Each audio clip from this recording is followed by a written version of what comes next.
السلام عليكم ورحمة الله وبركاته. ازيكم حبايبي؟ عاملين ايه؟ يا رب تكونوا في اتم صحة وفي احسن حال. وحشتنوا من الفيديو اللي فات. بشكر كل اللي عندي على القناة، وبطلب منهم اللي هم يعملوا لي لايك اول ما يشوف الفيديو ده كده، وتصلوا على النبي في الكومنتات. اللهم صل وسلم على سيدنا محمد وعلى اله وصحبه وسلم تسليما كثيرا. احنا مش هنعمل النهارده روتين يا جماعة، انا هعمل لكم وصفة محببة الى قلبي، وكل لما بيبقى عندي فاكهة لازم اعملها. ماشي. وصفة التشيز كيك ديت، 3 طبقات دولت جميلة وطعمها جميل جدا جدا جدا. هنخش على بعض مع بعض كده ايه على طول كده في الايه في المكونات بتاعة الوصفة. انا عندي بسكوت، اي بسكوت عندكم، سواء انتوا عاملينه في البيت او شارينه من بره، او ممكن بواقي كعكة عندكم ينفع برضو، كل حاجة تنفع. بس ما يعني المقدار بتاعه ما يقلش عن ربع كيلو من البسكوت. ممكن تزودي المقدار بتاع البسكوت. فرمته كده وسبته على جنب دلوقتي. انا كنت لسه شاريه الباكو، ال- الزبده الفرن ده جميله، انا بستخدمها في الحلويات احسن من السمنه اللي هي الايه العلب التانية. بتبقى ايه ريحتها وطعمها حلو في الحلويات. سيحت حبه كده، انا ما عملتش بمقادير بصراحه. ماشي، بس انا بقول لكم البسكوت ده كل ما تكتروه في الوصفة كل ما تبقى الوصفة طعمها حلو. لان اهم طبقة بصراحة في التشيز كيك البسكوت دوت بيبقى مع الزبدة، بيدي طعم خرافي خرافي خرافي. كل ما تكتروا منه كل ما يبقى احسن. ماشي، انا مزودة عن ربع كيلو، حوالي 400 جرام كده.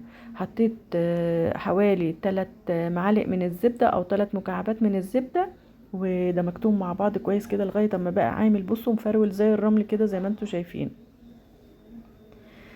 حطيت عليه معلقتين من المية علشان انا عايزاه يعني يتماسك شوية اكتر. لو عندكم لبن حطوا معلقتين من اللبن. بصوا هوريكم شكله ازاي يبقى عامل ازاي، ولا هو معجن ولا هو مرفرول. لو مسكته في ايده بصوا بيتلم كده، ولو فرولتها بتتفرول تاني بترجع لاصلها. ماشي، هي دي اللي احنا عايزينها الطبقة دي. جبت بقى الصينية ديت، انا جايباها من سنتين ب10 جنيه، كانت لقطة من السوق. ماشي، بحب اعمل فيها تشيز كيك قوي. حطيت بقى الطبقة كده، طبقة البسكوت. وطبعا لازم يتضغط عليها كويس جدا جدا، علشان دي هتبقى الطبقة الأساسية. لازم تبقى متماسكة وشايلة نفسها كده، علشان لما نيجي نقطعه ما تبقاش مفرولة معانا. في دي الحكمة اللي أنا حطيت معلقتين من المية أو معلقتين من اللبن، علشان البسكوت ما يبقاش مفرول. بأي كوباية عندك بقى كده تضغطي تضغطي تضغطي لغاية اما تحسي اللي هي كلها اتساوت وبقت قطعة واحدة. بصوا في الاخر حاجة بقى بعمل الحركة ديت علشان احس بايدي انا، واشوف اي حاجة مكلكعة بظبطها. اهي بس كده خلصت. كده بقى انا هحطها على الفريزر عشان تتماسك اكتر. الطبقة التانية بقى اللي هي طبقة السميد، حطيت لتر من الحليب، او انا ما اكذبش عليكم، يعني دي 4 كوبايات مية عليهم 4 كوبايات من اللبن البودر. وحطيت كوباية الا ربع من سميد البسبوسة، وحطيت نص كوباية من جوز الهند. تمام، ده جوز هند مبشور. مبشور ناعم يا جماعة، ماشي ناعم، ما تجيبوش خشن. لما تجيبوه ناعم بيبقى حلو قوي في الوصفة ديت. ممكن تقللوا وممكن تزودوا زي ما انتوا عايزين، على حسب ما انتوا ما بتحبوا جوز الهند. ماشي، انا حطيت تلت كوباية. ممكن انت تزوديه لنص كوباية، مفيش اي مشكلة خالص. وهنحط كمان نص كوباية من السكر او 5 معالق من السكر. ماشي، ممكن تقللي السكر كمان ل4 معالق لو انتوا ما بتحبوش سكر مظبوط يعني. وكيس من الفانيليا. في المرحله ديت بقى انا لازم اقلب كويس جدا وما اسيبش الخليط خالص خالص عشان ما يكلكعش، لان الخليط ده هيربط مني زي خليط النشا بالظبط. يعني انتوا شايفينه دلوقتي سايل كده، بعد خلاص لما يغلي او يبدأ يستوي هيبقى متماسك جامد. في نفس الوقت برضو انا هعمل الطبقة التالتة علشان عايزاهم الاتنين سخنين، وانا ايدي برضو ما بتوقفش تقليب. حطيت 3 منجيات كانوا عندي. تمام، وعليهم كده 4 معالق من السكر او نص كوبايه من السكر، وحطيتهم على النار مع التقليب برضو المستمر. يعني ايدي هنا وايدي هنا، ما ينفعش ان انا اسيب الاتنين من غير تقليب، وخصوصا الطبقه بتاعه السميد ديت ما ينفعش ان انت تسيبيها خالص لغايه ما تستوي وتبقى بالشكل ده، تربط معاكي بتبقى بالشكل ده كده، بتبقى عامله زي المهلبيه. بس طبعا بتفرق الحبيبات بتاعه دقيق السميد. الطبقة التالتة خلاص بقى كده اهي. ماشي، هي عبارة عن ايه؟ عبارة عن 3 منجيات او اكتر زي ما انتم ممكن تكتري برضو على فكرة، ونص كوباية من السكر او على حسب الرغبة السكر، ومعلقتين نشا عليهم معلقتين مية عند الغليان، اقوم ضيفاهم كده زي ما انتم شايفين. ماشي، تربط معايا بقى خلاص كده الطبقات كلها جاهزة معايا. يلا نحطهم علشان يبقوا متماسكين وما يفكوش من بعض، لازم يتحطوا وهم سخنين. تمام، هنقول كده بسم الله، وهنبدأ بطبقة السميد ننزلها على طول على طبقة البسكوت اللي احنا مخرجينه من التلاجة. بصوا حتى سخنة جامد اهي. تمام، علشان الطبقات تمسك في بعضها مش اكتر يعني، وما تخافوش طبقات مش هتسيح على بعض ولا اي حاجة، لا مش هتسيح خالص. نقوم مسويينها بقى كده علشان نحط الطبقة التالتة.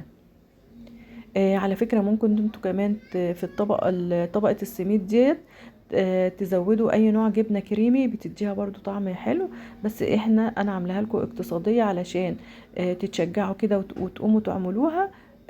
لو عندكم مثلا حاجة من الحاجات في البيت يعني، او فاكهة، انا بصراحة بعملها لما بيبقى عندي الفاكهة بتبقى خلاص يعني، مادام الفاكهة موجودة ممكن ايه باقي الحاجات يعني ممكن ايه تتوجد بسرعة. حطيت عليها على طول الطبقة التالتة وهي سخنة كده، طبعا شلت اي زيادات.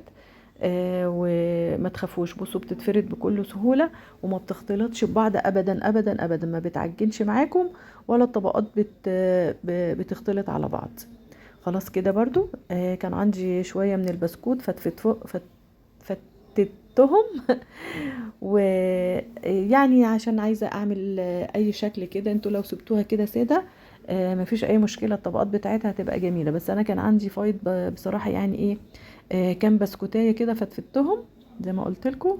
وتعملوا اي شكل بقى، التزيين دوت بتاعكم انتوا، تعملوا اي شكل انتوا ايه حابينه. بقيت اشيل اي حاجة يعني كبيرة كده زيادة عن اللزوم، وسويتها كده علشان ايه انا مش عايزاها خشنة او مش عايزاها ناشفة، لا عايزاها تلزق برضو ايه في الطبقات وهي سخنة. وممكن برضو تحطوا جوز الهند، اي حاجة عندكم، اي زينة دي براحتكم انتوا. وكان عندي برضو فايض شوية جوز الهند، جبتهم وحطيتهم برضو بنفس الطريقة كده، علشان انا عن نفسي بحب طعم جوز الهند جدا جدا جدا.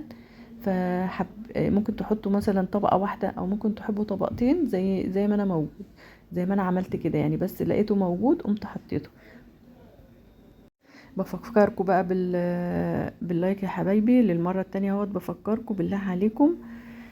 اللهم صل وسلم على سيدنا محمد وعلى آله وصحبه وسلم تسليما كثيرا. ربنا يسترنا جميعا، ربنا يسترنا فوق الأرض وتحت الأرض، ربنا يستر عرض بناتنا، وربنا يحفظ ولادنا وشبابنا يا رب، وما يقربش منهم أبدا أبدا أصدقاء السوء، ويبعد عنهم يا رب ولاد الحرام، واللي بيحبوا الحرام يبعدهم عننا وعن ولادنا، يحفظهم جميعا فين ما كانوا يا رب العالمين. ربنا يهدهم لنا ويجعلهم من الصالحين البارين.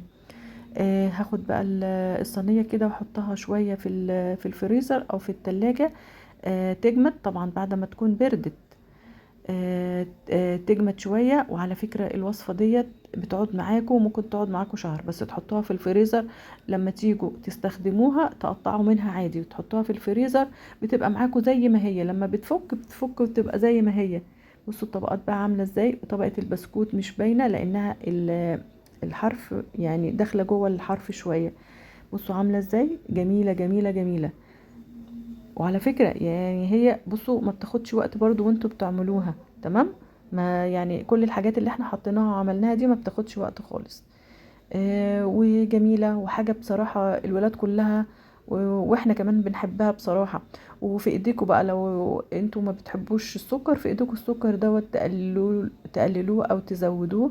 تمام، بس جميلة يعني، وخصوصا الحاجات ديت بتتباع بره بمبالغ جامدة. في ايديكم انتوا بقى تعملوها بالفاكهة اللي انتوا تحبوها. هوريكم بقى. بصوا القطعة، طبعا انا كنت حريصة علشان ما يعني انا مش قادرة امسكها كويس بايدي، مش ما بقدرش اتحكم قوي بايدي، كنت خايفة احسن تقع من ايدي بصراحة.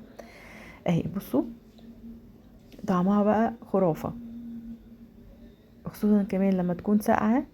تمام. بتبقى طعمها لذيذ قوي يعني. انتوا عارفين انا بصراحه ما جربتش التشيز كيك من بره خالص خالص خالص، بس شفتها الوصفه ديت انا معتمداها بقالي كذا سنه بعملها، فحبيت اللي انتوا ايه يعني اشاركها معاكم واجربها معاكم.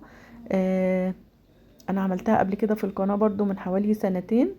بس كنت عاملاها بقى بالفراوله. لو انتوا حابين، هي نفس الطريقه، هي نفس المكونات والمقادير وكل حاجه. تمام. اهي حاجة جميلة ولذيذة تعملوها لولادكم، بتفرحوا ولادكم بيها، يقعدوا كده في يوم الأجازة جنبيها مثلا تقعدوا لب وسوداني والحاجات المسليات ديت بالليل، وتعملوا فشار. احنا عملنا كده، انا عملت فشار برضو، وعملت لهم جو كده من السعادة كده والفرح. العيال بيحبوا التغيير. وديت كانت النهاردة الحلقة بتاعتنا. يا رب اكون ضيفة خفيفة عليكم، وان شاء الله تجربوها تعجبكم. والسلام عليكم ورحمة الله وبركاته.